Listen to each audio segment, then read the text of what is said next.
Okay, so we come next. I think it's gonna be Elif.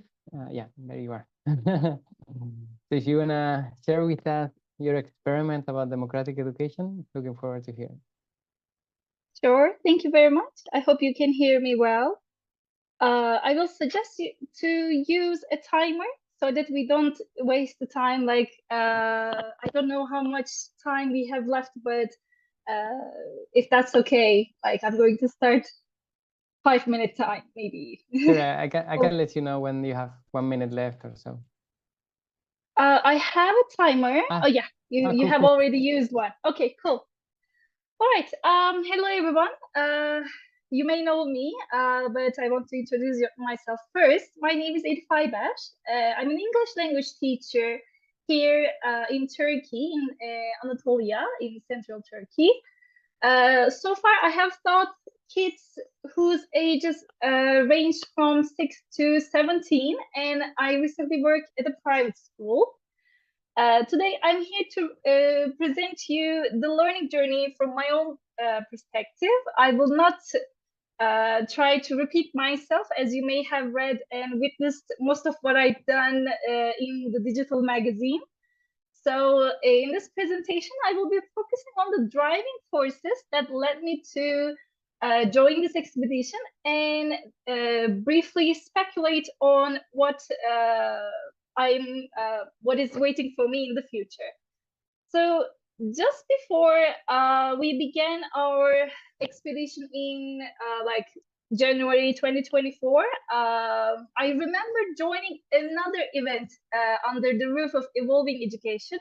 I believe it was Healing Curiosity, and I remember we discussed the what's, whys, and hows of teaching in an interlocked fashion. So it was also called the Golden Circle, the name of the practice. So for today's presentation, I have decided to follow a similar path and divide my experimentation in 3 sections. Why I did this experiment, how I planned my experiment, and what I did as a result. So I will be guided by my notes. So please excuse me if I cannot fixate my eyes on a certain location. So starting with why. My journey to become an alternative education began when I started to search for more humane and not exam-oriented banking type of education. I have myself been a product of this system, and I have never questioned the system itself and its outcome.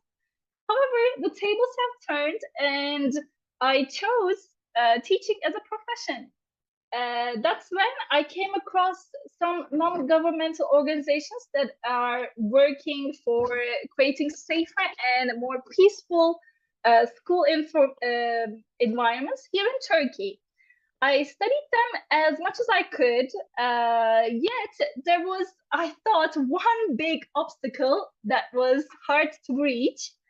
That obstacle was that I do not work at an alternative school. I have never seen an alternative school. I have never been part of any of these kind of education. So I would really find meaningful to work in this kind of school, but then I said, why don't you become the change you want to see in the world? These are not my words. If you may remember, these are the words that the great spiritual leader Mahatma Gandhi said. So that's the why. Moving on to how. So how would I defy the educational norms without sacrificing my teacher position at a private school that teaches in conventional ways? At the beginning of this learning expedition, I have already had a thing for democratic education, which refers to getting each and every people's vote in the decision-making process. In our case, voting for anything regarding their school, from deciding on the educational material to be taught, to even recruiting teachers or developing projects that help the common good. So the teams in my school are divided into ability classes when it's time for English lessons. one of the classes I taught this semester were 10th grade higher level students, most of which are taught in a program that is called, which I will roughly translate as training or educating scientists. So if you could guess from the name of the program already, they were involved in a couple of project-based studies, one of which was, for example, related to making a social campaign. I would often see my students struggle with hefty paperwork, but never given either proper instructions or engaged in real teamwork. They were mostly complaining and trying to get by. I could see that my time's up, so I'm gonna shortly maybe summarize. I'm going to finish. So I saw them and I saw their struggle. Then I thought, okay, I teach English, and they don't like. They say this overtly that they don't like teacher-oriented lessons.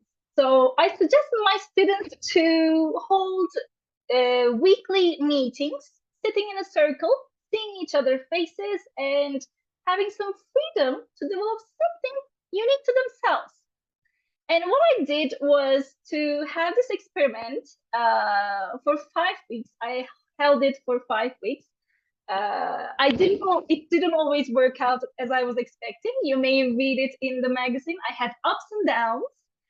And I also partially experienced to be a facilitator for the very first time and not like the teacher who just teaches. So when I finished writing my project for the learning expedition and contacting to Luz and David, I kind of found myself like planning what comes ahead. So what's going to be what I'm going to do next year.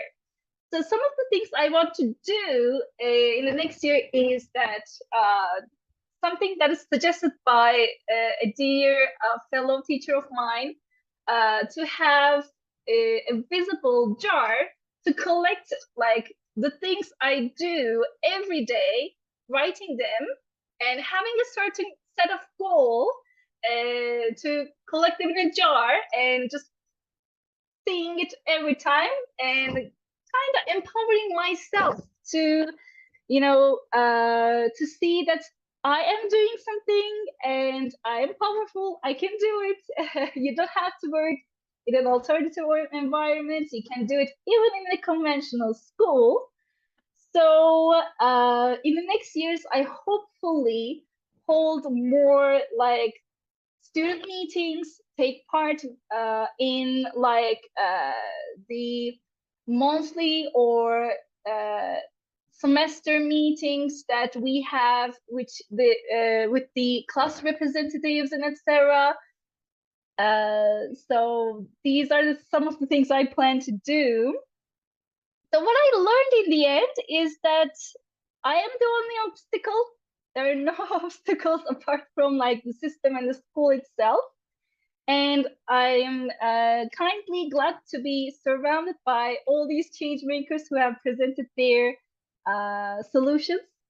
I hope my journey has had some inspiration you to become your defying teachers yourself. So thank you very much for joining this celebratory session and listening to my experience. Thank you, Ellie, for sharing. And yeah, it was super fun to read your story, because it was very open as well to share the things that work and the things that didn't work out. Like the first time that the students faced a democratic circle and decided what they wanted to do, they were obviously shocked and they didn't necessarily engage with it, which is part of the journey, I think, of taking advantage of these spaces, is knowing how empowering it can be. And it takes time, and it's a normal thing, but I think it's something that we all need to face to decide the next step. So thank you for seeing it as an experiment, as something to learn from and decide what goes next.